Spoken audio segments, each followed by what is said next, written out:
This is Keith Trexler. He owns one of Milford's retired quarries operated by the Lovejoy Granite Company at the turn of the century. After many years of admiring this quarry from afar, Keith was kind enough to give me a tour of this unbelievably beautiful property. But it didn't always look this nice. I kind of was the right guy at the right time when this property went on the market because it had been a major party hangout for 20 years through the 70s and 80s and had been completely trashed. Layers of graffiti, broken glass everywhere, beer cans all over the place.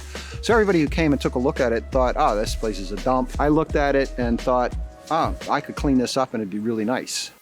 The Lovejoy brothers started their granite quarrying business in the 1880s and quickly became one of the more prominent operations in the area, with a twin set of quarries that produced 800 rail car loads of product per year, famously winning contract to produce the 30 columns for the U.S. Treasury Building in Washington, which is why the hill has since become affectionately known as Treasury Hill.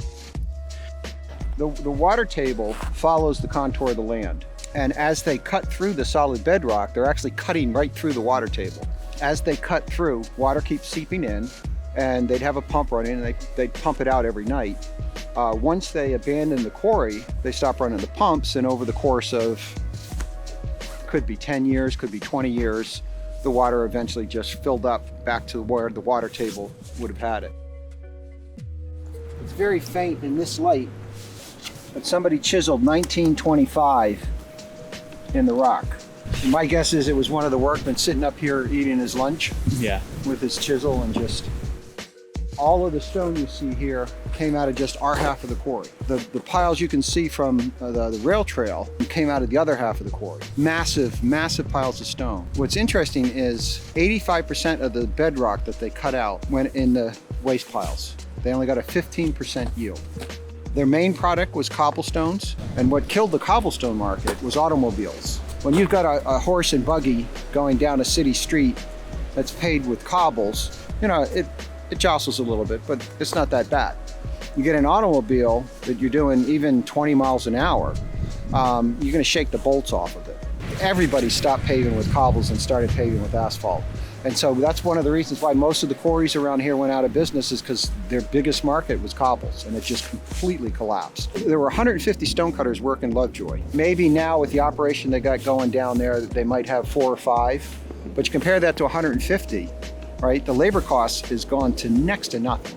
They can still stay in operation, but not enough to keep a lot of quarries in business. Operation of the Lovejoy Quarry ceased in the 1930s, but Keith has since breathed new life into not only the quarry itself, but the stone it produced.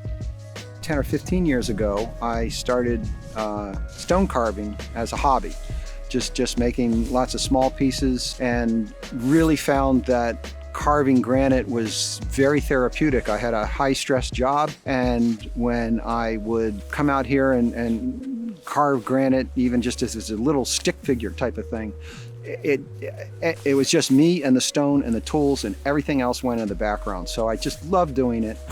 My hope is that 1,000 years from now, some Egyptologist stumbles out of the woods and sees this and goes, oh my God, the Egyptians were in New Hampshire. Well, this changes everything.